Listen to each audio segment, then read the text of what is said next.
Hello everyone, welcome to true I S and P C S. हम लोग बात करते हैं इस लेक्चर में बायोडाइवर्सिटी हॉटस्पॉट्स के बारे में। देखो, बायोडाइवर्सिटी हॉटस्पॉट्स के जो रीजन्स होते हैं ना, वो country specific, continent specific regions होते हैं, जहाँ पर एनवायरमेंटल कम्युनिटी ने, या फिर आप कह सकते हो कि एनवायरमेंटलिस्ट ने, साइंटिस्ट ने ये देखा कि यार ये रीजन्स कुछ ऐसे रीजन्स हैं जो कि कंपैरेटिवली दुनिया के अलग अलग कोनों से अलग हैं, इन टर्म्स ऑफ कि यहाँ पर बायोडाइवर्सिटी काफ़ी ज़्यादा है, स्पीशीज़ रिचनेस बहुत ज़्यादा है इन रीजन्स के अंदर। तो इन रीजन्स को एक तरीके से हमें एक स्पेशल प्रोटेक्शन मिलनी, इन रीजन्स के लिए एक स्पेशल प्रोटेक्शन होनी चाहिए।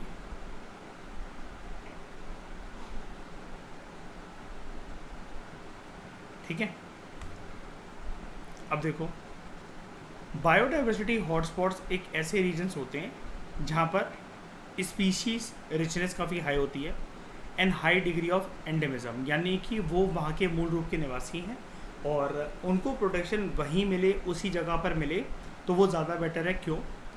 एक तो वो क्या है कि क्लाइमेट के हिसाब से एडजस्ट हो गए हैं।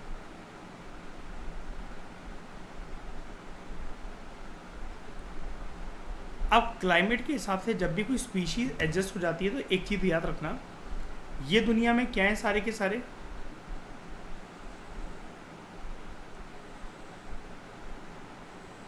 कि क्या बना रहा हूँ श्रेया मैं, लैटिट्यूड। वो एक तरीके से दुनिया के अलग अलग क्लाइमेट में जो एडजस्ट हो गए हैं वो एक लैटिट्यूडल रेंज में आपको मिलते हैं।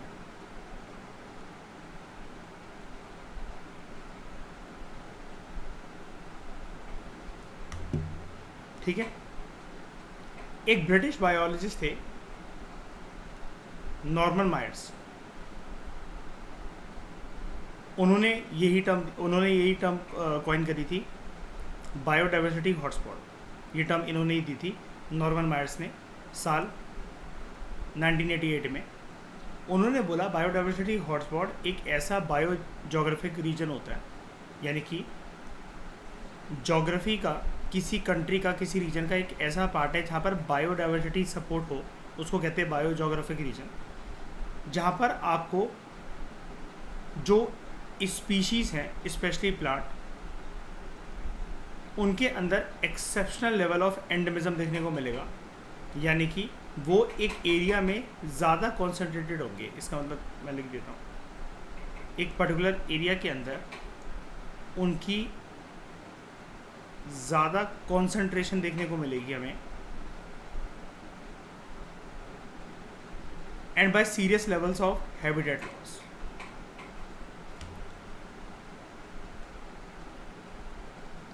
जो कंजर्वेशन इंटरनेशनल है, जो कि एक ऑर्गेनाइजेशन है, इन्होंने नॉर्मन मायर के इस बायोडाइवर्सिटी हॉटस्पॉट के कंसेप्ट को अडॉप्ट करा 1996 में। An organisation made the decision कि वो एक रीअसेसमेंट लेंगे इन हॉटस्पॉट रीजन्स का, जैसा कंसेप्ट नॉर्मन मायर ने बताया। क्योंकि कंजर्वेशन इंटरनेशनल के एक्सपर्ट्स को ये लगा, या उनके टीम मेंबर्स को ये लगा कि अगर नॉर्मन मायर जो ये बात बोल रहा है काफ़ी हद तक सही है, अगर किसी एक पर्टिकुलर कंट्री में, किसी एक पर्टिकुलर रीजन में अगर स्पीशीज़ रिचनेस काफ़ी ज़्यादा है तो उसको प्रोटेक्शन भी काफ़ी ज़्यादा मिलनी चाहिए, क्योंकि फिर उसमें से बहुत सारी स्पीशीज़ ऐसी भी होंगी जो कि क्रिटिकली एंडेंजर्ड कैटेगरी में होंगी या एंडेंजर्ड कैटेगरी में होंगी, और उनके साथ खतरा ये है कि वो कल को एक्सटेंट हो सकती हैं। ठीक है, उनका एक्सटेंशन हो सकता है, तो उनको हमें प्रोटेक्शन देनी पड़ेगी।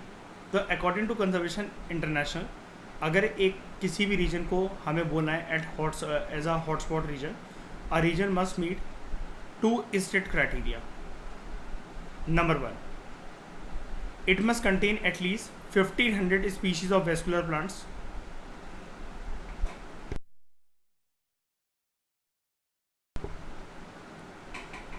which is more than 0.5% of the world's total as endemics. मतलब which is to say that it must have a high percentage of plant life found nowhere else on the planet. ठीक है। Hotspot जो है उस reason में irreplaceable है, और किसी रीजन में जो एक वैरायटी मिलती है प्लांट्स की, मान लो A B C D E, ये 5 वैरायटी दुनिया के किसी और कोने में नहीं मिलती है। अब यहाँ पर क्या है कि उसके हिसाब से फिर रूल्स एंड रेगुलेशंस काफ़ी ज़्यादा स्ट्रिक्ट कर दो, और यहाँ पर एंट्री वगैरह अलाउ करनी है उस रीजन में किसी की, तो वो देख लो, या फिर प्लांट्स को किस पर्पज़ के लिए यूज़ करा जा सकता है। ठीक है। जो ह्यूमंस हैं उनकी एक्टिविटीज़ की वजह से ये जो बायोडाइवर्सिटी है प्लांट्स की, ये कहीं डिग्रेड तो नहीं हो रही है। ये नंबर 1 रूल ये। ठीक है। वहाँ पर 1500 स्पीशीज़ होनी चाहिए वेस्कुलर प्लांट्स की। Number 2, it has to have lost at least 70% of its original habitat. वहाँ पर बायोडाइवर्सिटी रिचनेस और ज़्यादा हुआ करती होगी, लेकिन प्रूफ के तौर पर वो रीजन जो है 70% अपना ओरिजिनल हैबिटेट जो है वो खो चुका हो। इट मस्ट हैव 30% और less of its original natural vegetation, इतनी बची हो। 70% वो एरिया अपना नेचुरल वेजिटेशन, ओरिजिनल हैबिटेट खो चुका हो, तो it should be a threatened area. ये भी होना चाहिए, क्योंकि जितनी वैरायटी के प्लांट्स वगैरह जो रह गए हैं, जो स्पीशीज़ रह गए हैं, उनको हमें प्रोटेक्शन देनी है, और मेजॉरिटी जो है वो वहाँ से लुप्त हो गए हो। 1999 में कंजर्वेशन इंटरनेशनल ने 25 बायोडाइवर्सिटी हॉटस्पॉट्स को आइडेंटिफाई करा, एक बुक रिलीज़ करके, hotspots earth biologically richest and most endangered terrestrial eco regions. Terrestrial eco regions मतलब लैंड सिस्टम। पूरी दुनिया में 36 एरियाज़ को क्या कहते हैं, उनको क्वालिफिकेशन मिला as hotspots, which represents around 2.5% of the earth's land surface. ठीक है। अब क्या है, they support more than half of the world's plant species at endemic. ये जो एरियाज़ हैं 36, ये जो एरिया जो कि रिप्रेजेंट करते हैं 2.5% अर्थ के टोटल लैंड सरफेस को, टेरेस्ट्रियल इकोसिस्टम को। They support more than half of world's plant species, और वो उधर की मूल निवासी हैं, एंडेमिक हैं। And nearly 43% of the birds, mammal, reptile, amphibians species is endemic. 2011 में जो ईस्ट ऑस्ट्रेलियन रीजन के जो फॉरेस्ट थे, उस रीजन को आइडेंटिफाई करा गया एज 35th बायोडाइवर्सिटी हॉटस्पॉट, और नॉर्थ अमेरिका के जो कोस्टल प्लेन थे 2016 में, उस रीजन को आइडेंटिफाई करा गया एज 36th बायोडाइवर्सिटी हॉटस्पॉट। और एग्ज़ाम में बैठने से पहले ये जैसे वेटलैंड्स की डिक्लेरेशन होती रहती है, नेशनल बाग वाइल्ड लाइफ सेंचुरीज़ की डिक्लेरेशन होती रहती है, ऐसे ही हर साल कोई ना कोई एक आपको आसपास देखने को मिल जाएगा। 2-2.5 साल में एक बार, 3 साल में एक बार, एक बायोडाइवर्सिटी हॉटस्पॉट जो है वो डिक्लेयर हो रहा है। तो वो हम करंट अफेयर्स से देख लेंगे कि कुछ नया बायोडाइवर्सिटी हॉटस्पॉट आया कि नहीं आया। अब इंडिया के अंदर हम लोग देखें, मेन मतलब तो हमें इंडिया से ही होना चाहिए कि इंडिया के अंदर बायोडाइवर्सिटी हॉटस्पॉट्स कहाँ हमें देखने को मिलते हैं। तो एक है Himalayan region. It includes the entire Indian Himalayan region, जो कि पाकिस्तान, तिब्बत, नेपाल, भूटान, चाइना और म्यांमार से जुड़ा हुआ है। जैसा कि हमने एक ज्योग्राफी में चेन डिस्कस करी थी, आपको पता है हिमालय वाली, ये ऐसे। ठीक है। उसके बाद इंडो बर्मा, पूरा नॉर्थ ईस्टर्न इंडिया का इलाका, Andaman and Nicobar group of islands, Myanmar, Thailand, Vietnam, Laos, Cambodia and southern China. और लाओस कंट्री को हम लोग लाओ PDR भी कहते हैं, पीपल्स डेमोक्रेटिक रिपब्लिक। ठीक है। उसके बाद सुंदरलैंड्स, इट इंक्लूड्स, यहाँ पर एक चीज़ याद रखना, ये अंडमान है, इंडो बर्मा, और सुंदरलैंड्स कैटेगरी के अंदर आता है Nicobar islands group of islands, और साथ में लगता हुआ कुछ area Indonesia, Malaysia, Singapore, Bruny, Philippines. ठीक है। फिर western Ghats and Sri Lanka, it includes entire western Ghats and Sri Lanka. अब यहाँ पर एक क्वेश्चन है 2010 में यूपीएससी ने पूछा था, biodiversity hotspots are located only in tropical regions. ऐसा कोई रूल है क्या कि सिर्फ वो वहीं मिलेंगे?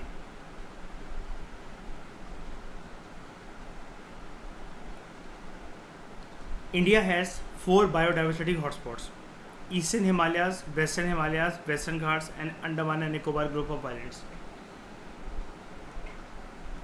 कितने इंडिया के पास?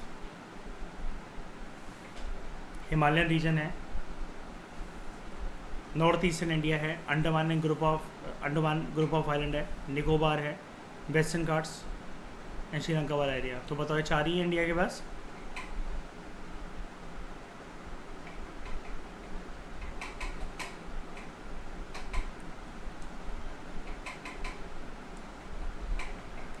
जो ईस्टर्न हिमालय है ये originally Indo Burma biodiversity hotspot का पार्ट था and it included Bhutan, north eastern India, southern, central and eastern Nepal. 2004 में एक रिव्यू करा गया था हॉटस्पॉट रीजन का क्लासिफिकेशन से रिलेटेड, ठीक है। तो उस रीअप्रेजल में इस रीजन को, ईस्टर्न हिमालय रीजन को क्लासीफाई करा गया as part of 2 hotspot, Indo Burma and the newly distinguished Himalayas also.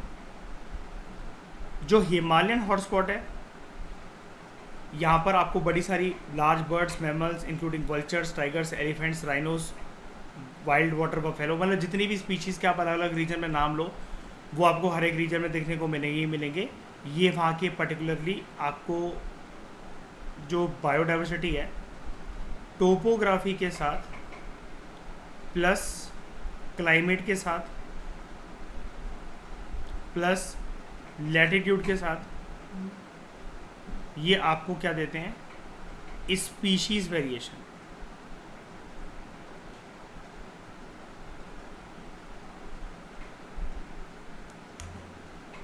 Indo Burma, यहाँ पर फ्रेश वाटर टर्टल स्पीशीज काफ़ी ज़्यादा हैं, most of which are threatened with extension due to over harvesting and extensive habitat loss. फिर Sundaland hotspot, इनकी बर्बादी हो रही है because of industrial forestry and international animal trade in terms of tigers, monkeys etcetera. उसके बाद western Ghats, population pressure यहाँ पर काफ़ी ज़्यादा है, हमने देखा भी था वेस्टर्न घाट के कंटेक्स्ट में इस चैप्टर में, जिसकी वजह से डिमांड जो है लकड़ियों की और एग्रीकल्चर लैंड की बढ़ती चली जा रही है। एंड इस रीजन के अंदर आपको देखने को मिल जाते हैं कुछ species like Asian elephants, Indian tigers, lion tailed macaque, Nilgiri tahr and Indian giant squirrel. ये क्या होता है लायन टेल्ड मकाओ? क्या स्पीशी होता है ये? काफ़ी बार कर चुके, वेरी गुड, काफ़ी बार हम इसको कर चुके हैं। बंदर होता है।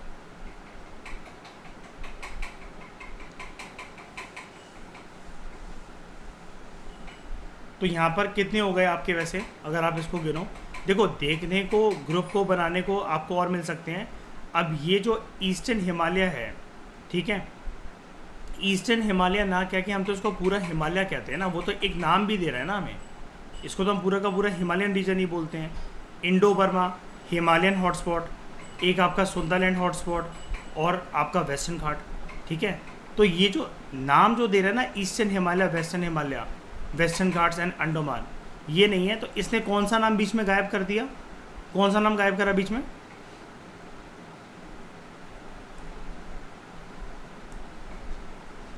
Sunderland hotspot, which includes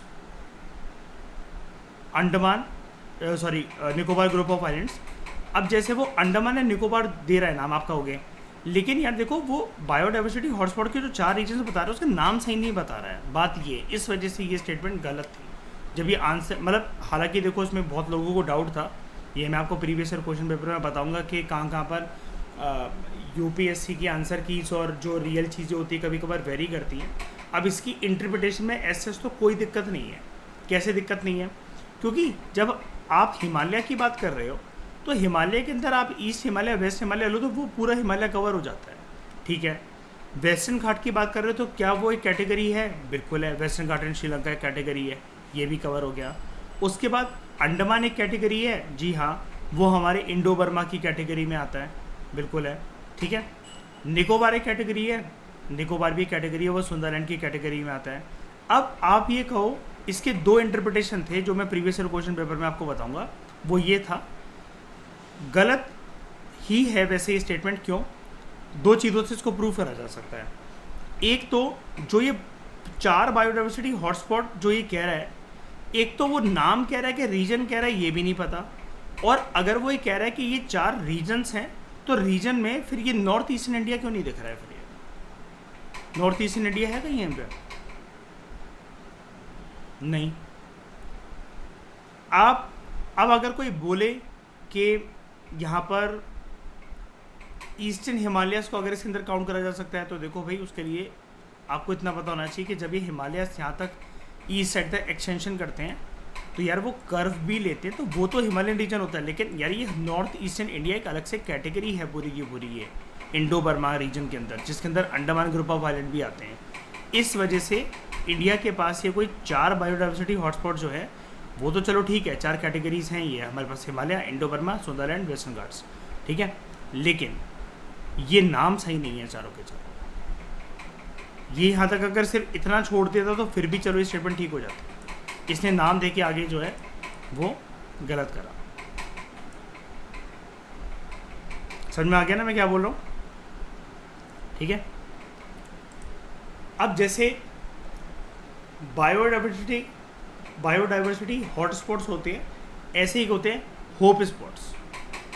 hope spot network एक जॉइंट इनिशिएटिव है international union for conservation of nature का, IUCN, जो कि रेड लिस्ट निकालता है, स्पीशीज़ को क्लासीफाई करता है, vulnerable, critically endangered, least concern, extent, and mission blue का, जो कि एक ऑर्गेनाइजेशन है। होप स्पॉट एक ऐसा एरिया होता है ओशन का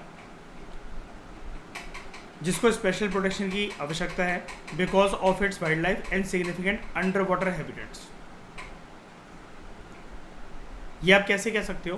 बिकॉज अगर आप यहाँ पर ये कंसिडर करो इस पूरे बायोडाइवर्सिटी हॉटस्पॉट वाले टॉपिक को, तो ये किसके ऊपर फोकस करता है मेनली? कौन से इकोसिस्टम के ऊपर?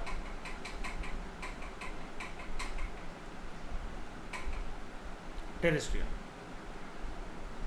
लैंड के ऊपर। अब मरीन इकोसिस्टम को भी तो प्रोटेक्ट करने की आवश्यकता है ना? तो they are chosen for their contribution to biodiversity. Carbon sink, जिसको हम लोग एक और नाम से क्या जानते हैं श्रेया, क्या बोलते हैं इसमें? कार्बन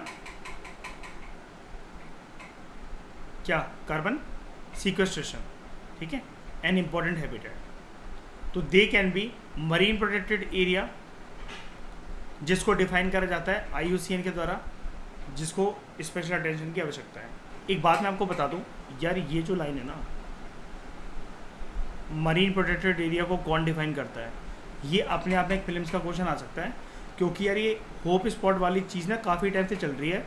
अभी भी UPSC ना बायोडाइवर्सिटी हॉट स्पॉट के बारे में ही पूछा रहता है।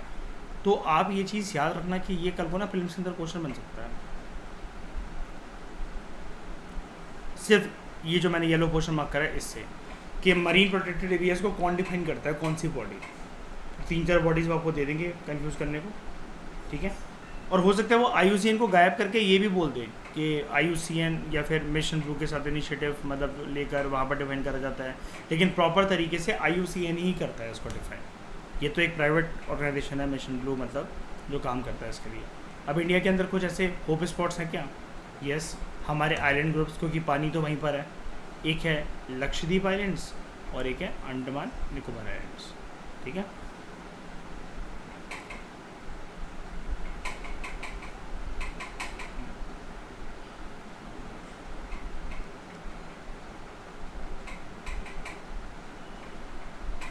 एक हमारा होप स्पॉट यहाँ पर, दूसरा यहाँ पर।